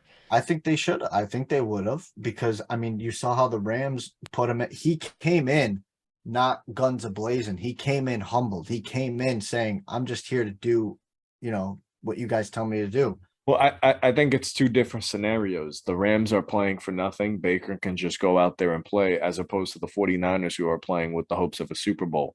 So I think, like I said the week before, was you probably just roll with the guy that's been in-house and knows your offense the best. I understand that. But again, it's a paint by the numbers offense. I think Baker can do a very good job of learning that pretty easily, seeing as what he did on Thursday.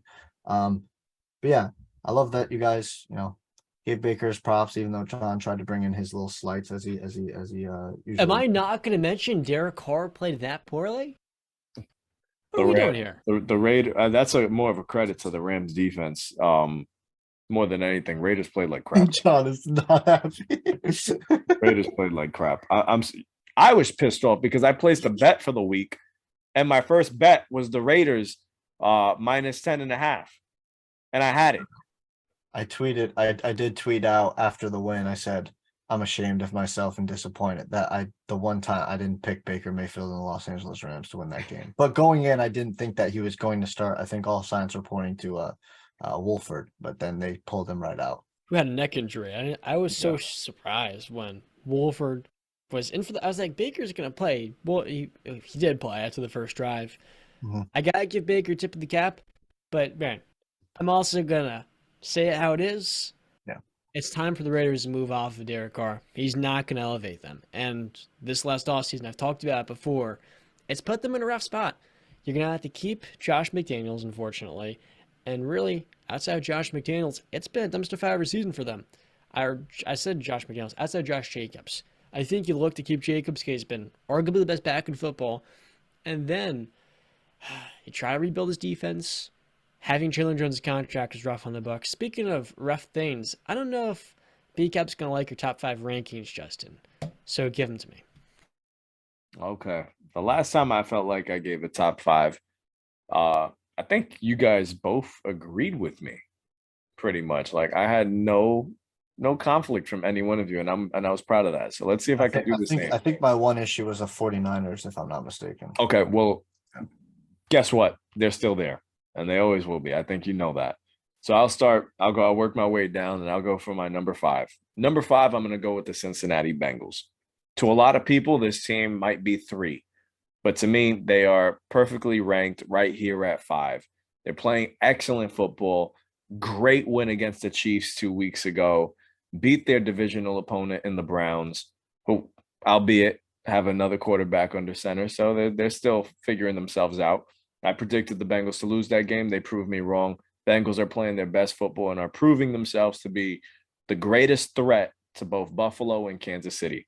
So I'll give respect to the defending AFC champions right here. They're at number 5. Number 4, I'm going to go with my Buffalo Bills. I still think while Brandon sees them as pretenders, I still see them as Super Bowl contenders. As long as Josh Allen is under center and playing football, I will always say the Bills have a chance.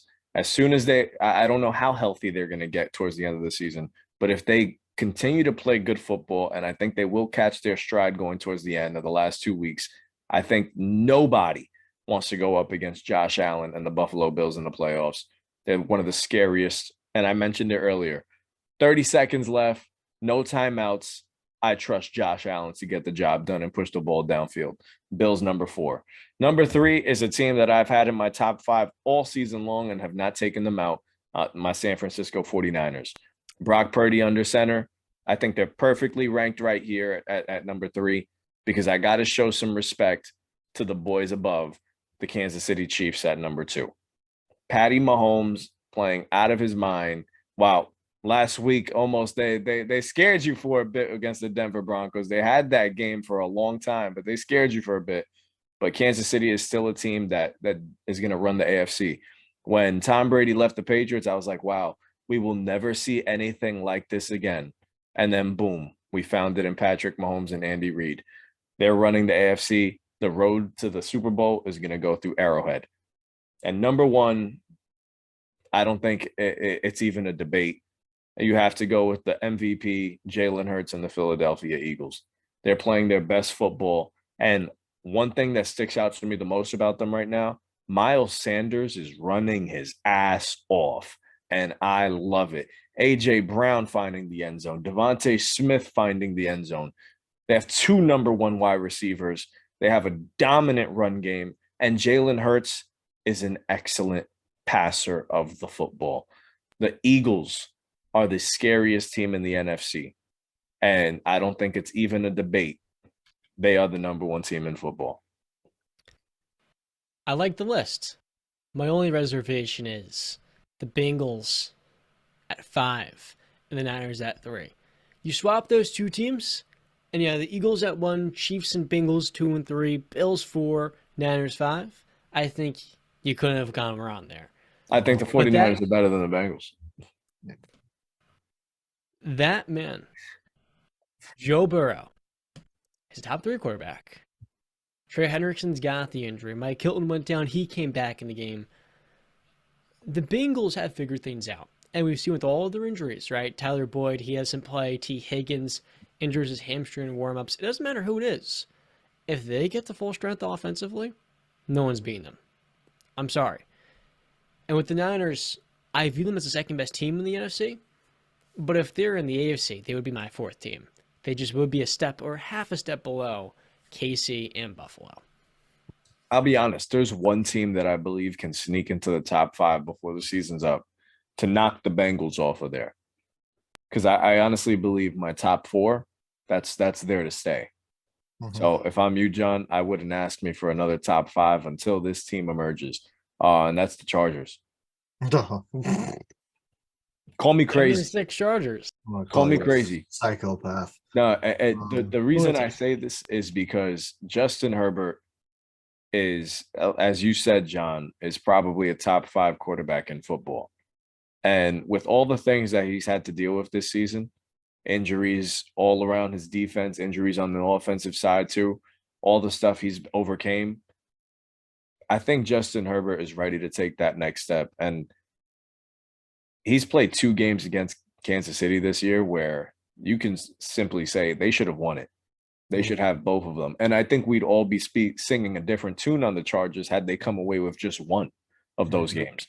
So I think the Chargers going into the playoffs can beat just about anybody. Justin Herbert's on his game. He can beat Kansas City. He can beat Buffalo. He can beat Cincinnati. If I was ranking AFC teams, I'd put the Chargers number 4. Disrespect. Yeah, the Bengals clear the Chargers. Easily clear them. Yeah, that's the point, Justin, is that they are losing those games and they're dealing with these injuries. And the Bengals, while their receiving core is banged up now, are still hitting on all cylinders. My issue with the top 5, well, first off, we're right off the bat, excellent passer, Jalen Hurts. I think I understand you want to hype him up, but like, tone it. I know I'm not saying he's throwing dimes. Okay, Brandon. But like, come on, man. You're saying excellent passer. You're starting to put him. When you say excellent, I think that's where you start being Herbert, nitpicky. No. You're literally nitpicking my words and trying to escalate them for even more than what they are. No. He's played like he's been an excellent passer of the football this year. That's what I'm saying. But you put an emphasis on excellence when you said it first. So I'm just saying, when I hear excellent passers, Jalen Hurts is not even probably a top 10 person that comes to mind, top 10 quarterback that comes to mind. But back to the top 5. Disrespectful. It is. It's not disrespectful. Pull up the tape. Pull up the tape from last year. P-cap. Last year, Brandon. Don't say last year. P-cap. You know what is the lowest interception ratio in the NFL? Whoa, is it Jalen Hurts? 3 of them this season. Ooh. Pat Mahomes had 3 this last week. He has the highest quarterback rating, which I know you love. And when you look at this season, yeah, I don't think he's an excellent passer, but he's a really good one. And what amplifies that ability is good the passer in football. He's the become highest quarterback rate. He has become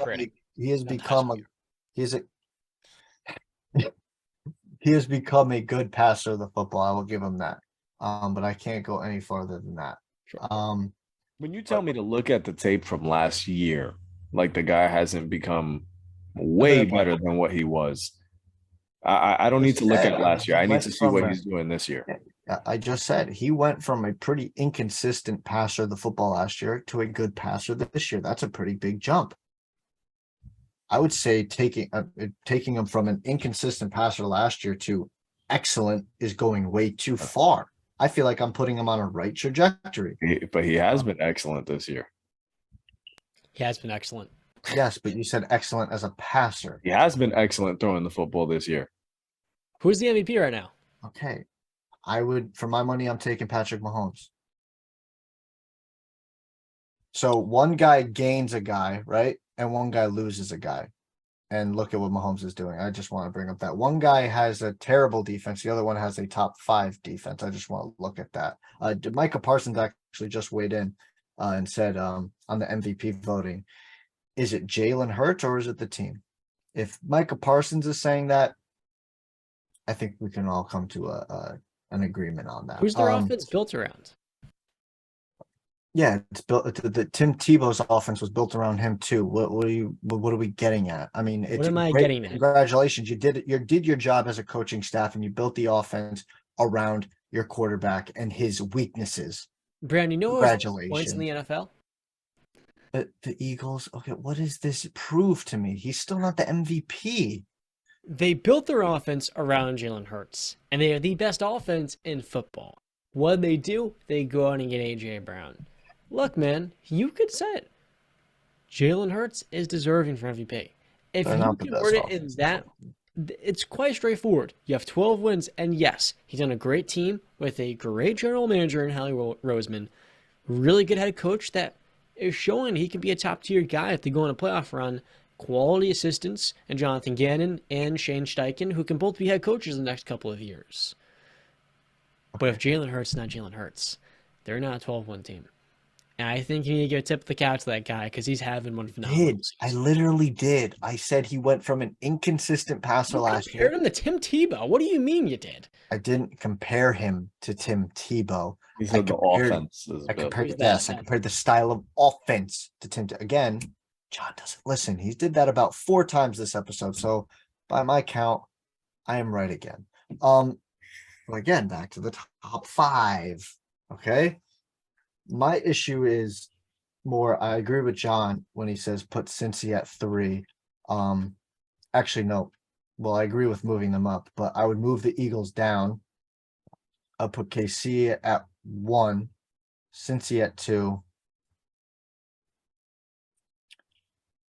This is going to freak you guys out, but I believe the team is better. Dallas at 3.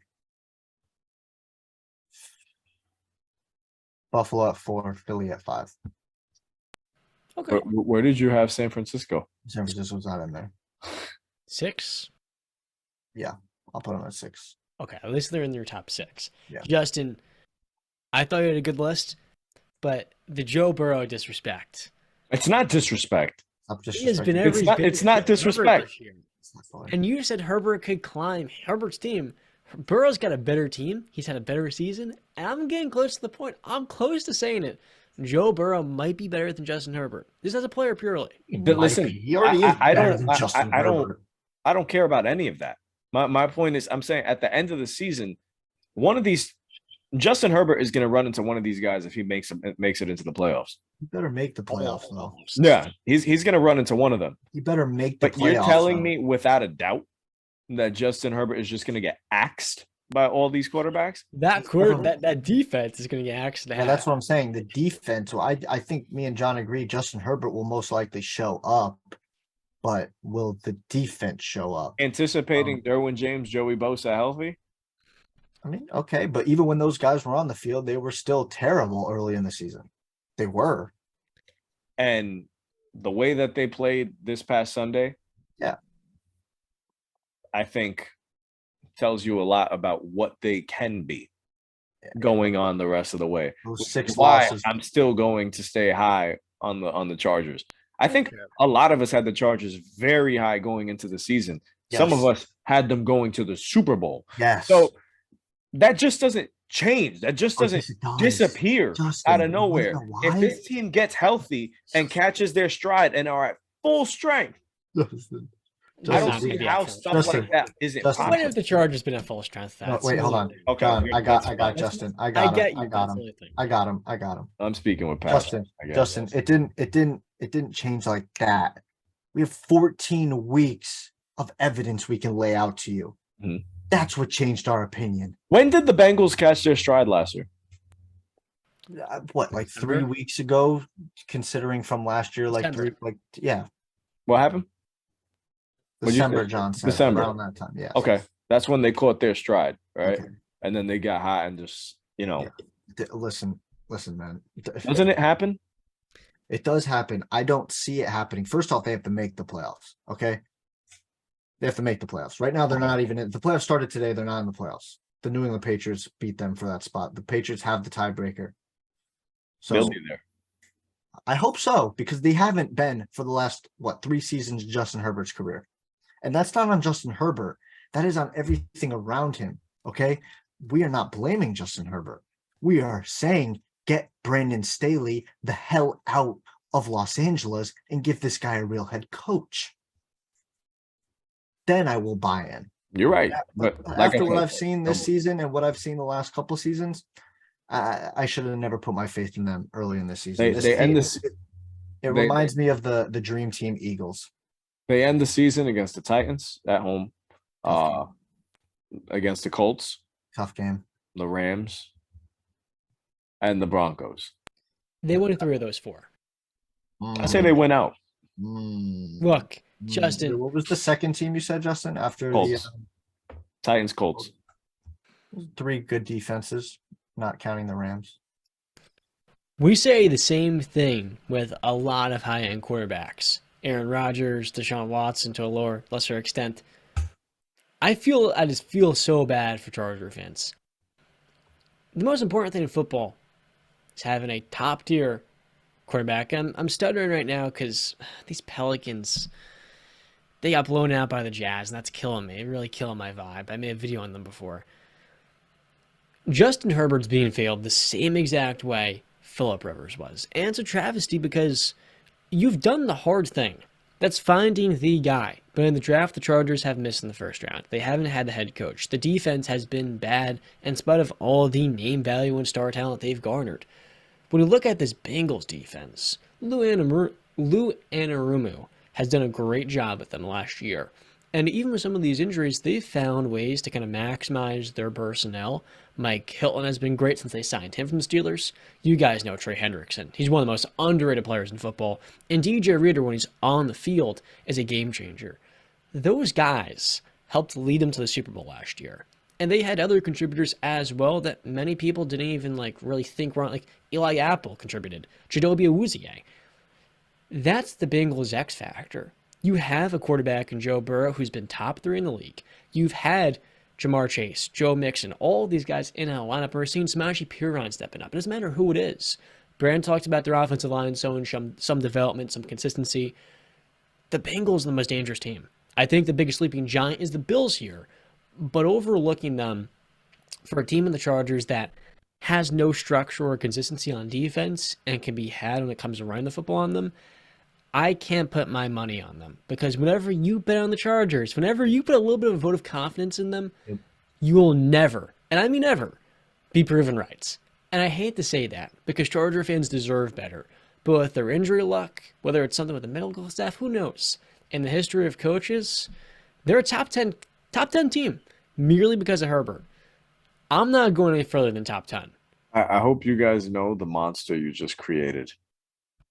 What monster? Nobody's scared of Brandon Staley and his stupid freaking analytics going for it on 4th down when you shouldn't, or going for 2. Nobody's scared of that guy. I'm less worried about that. The way that I am about the 49ers, how annoying that I've been all season, I'm going to be that same way right now about the Chargers because that's how high I feel right now. On who? Outside of Justin Herbert. That's all I need. Oh my God. Look what Joe Burrow has. That's all. They'll be healthy. Joe Burrow has played. He's been better. Derwin James is going to be a defensive player of the year type of player towards the end of the season. He's been healthy. What have they been? Joey Bosa is going to be on the field healthy when they need it most. And I do think the Chargers are going to go on a run here. And I think you guys will be singing a different tune come week 18 about what this Chargers team can be. What they can be. Yeah, they can be a Super Bowl team. And guess what they won't be? A Super Bowl team. Be a Super Bowl team. You're the one who came into this. If they're playing in the AFC Championship game, do I get anything for this? No, because it's not going to happen, buddy. You can. You can dream. Yeah, you can dream about it. You know? All right. Walking on a dream. Get you a little pacifier. I'm just saying. Make it easier. Let's go Chargers. You said that with no confidence. Let's go Chargers. No. I said that with the utmost confidence.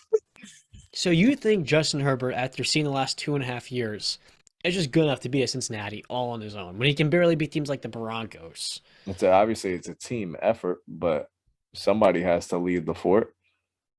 You're a Game of Thrones fan? Anybody? No, of course not. John doesn't watch TV, and Brandon doesn't like good TV. He's John. If do some research and find out who Jon Snow is, because that's exactly what Justin Herbert is. Didn't Jon Snow get murdered? No. Oh, he didn't die? No. Okay. Are you trying to save spoilers right now? Did he die? No, he did not die. He went back to the north. But well, he caved and ran away. No, he went to do his job. Oh, okay. So I'm telling you guys, straight up, I really do believe in the Chargers right now. I think this past Sunday against them. No, I'm gonna say straight up the whole team. After what I saw against the Miami Dolphins in that offense, what they were capable of doing, that's the best that we've seen their defense in a while. I do think they have a fighter's chance. And I think you guys are forgetting one thing. This is a team that almost beat the 49ers too. Yeah. They're not a bad football team. No, they're a top 10 team. Well, they are. And I think, like I said, come week 18, let's revisit this conversation. Put that in the notes. We will. Are the Chargers better than a record, Brand? Currently standing, no, because of the injuries. If they were fully healthy, yes, they'd be way better than what the record is, 100%. I think they're more of an 8-5 squad. And I said coming this season, they would tie the Chiefs for the division, lose the tiebreaker, because they would lose the Chiefs both times. They're going to win 10 games. But it feels a lot like Baltimore with Lamar. That's what I'm looking at this. The way I'm looking at this. Where you just know it's going to happen postseason. Great teams win. And while you're putting some confidence in these stars getting healthy, and Bosa and Derwin James particularly, because James is a stud, I need to see it before I actually say that. I want to see it before my very own eyes, because until then, I'm just, being delusional and lying to myself, I feel like. Let's go Bolts. You might be the only person saying that. With all that being said, is there anything else you guys would like to say before we wrap up this episode? The Celtics right now are they're punching these Lakers in the face 79 to 59 in the third quarter. Yeah. So the Warriors also lost to the Bucks today. Thanks. Oh, by the way, guys, back-to-back weeks I've done well in FanDuel. So I think we're going to have to start making that a thing. Our locks of the week? I'm feeling hot. Well, we're bringing it back for Christmas Day. Okay. So everybody knows we're going to do a Christmas Day special lock of the week for all of us. Let's do it. We'll have better picks this time, right? Yes. No, that was the thing. One of our locks was Giants versus Lions, right as the Lions were finding their groove. That was just bad timing for us because since then the Lions have been a playoff team. Let me ask you guys, what team is the next breakout in the NFL?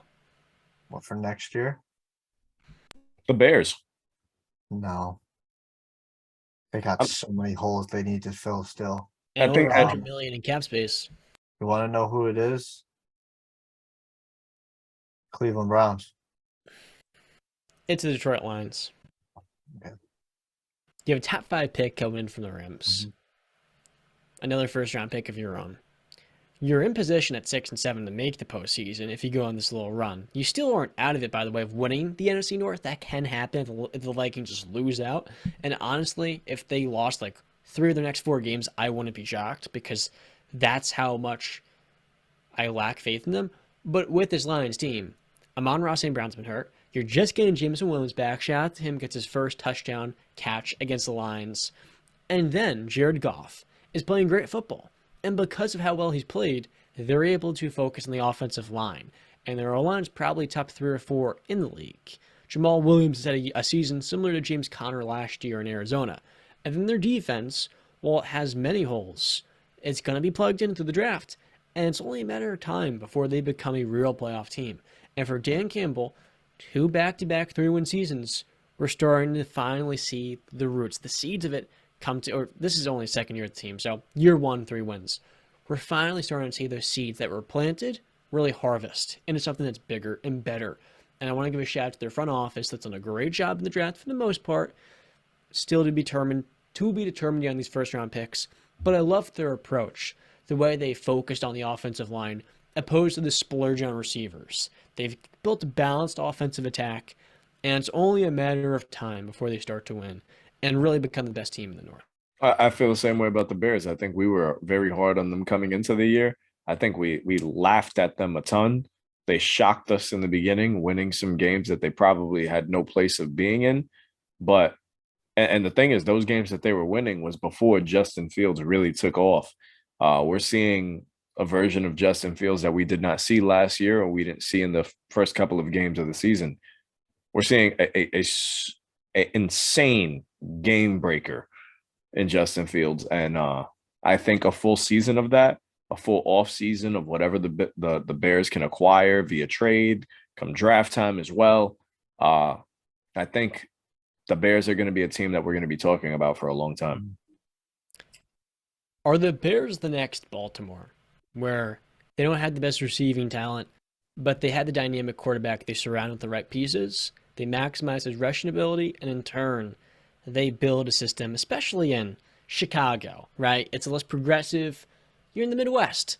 You don't have to be as dynamic and as volatile as the Dolphins. You just find your identity, you stick to what works. Are they the next Baltimore? I can see it, but I think Justin Fields can attract a number 1 receiver. So I think they'll get it. Another team, I should have mentioned, Jacksonville Jaguars will definitely be a breakout team. Absolutely. I love that one. Trevor Lawrence is him. Zay Jones, Christian Kirk, Calvin Ridley, Travis Etienne. With Zay Jones' development, 2 game-winning TDs versus the Ravens back-to-back seasons, I think next year is the season they win the South. That's me. I think the Lions win the North next year. That's possible. And said about a week ago. Said that about a week ago about the Jaguars. The Jaguars win the South. Stop disrespecting the Titans. I did. Thank you for coming around. Oh, that's what is that, number 6 for Brandon being right today? What a day. All right.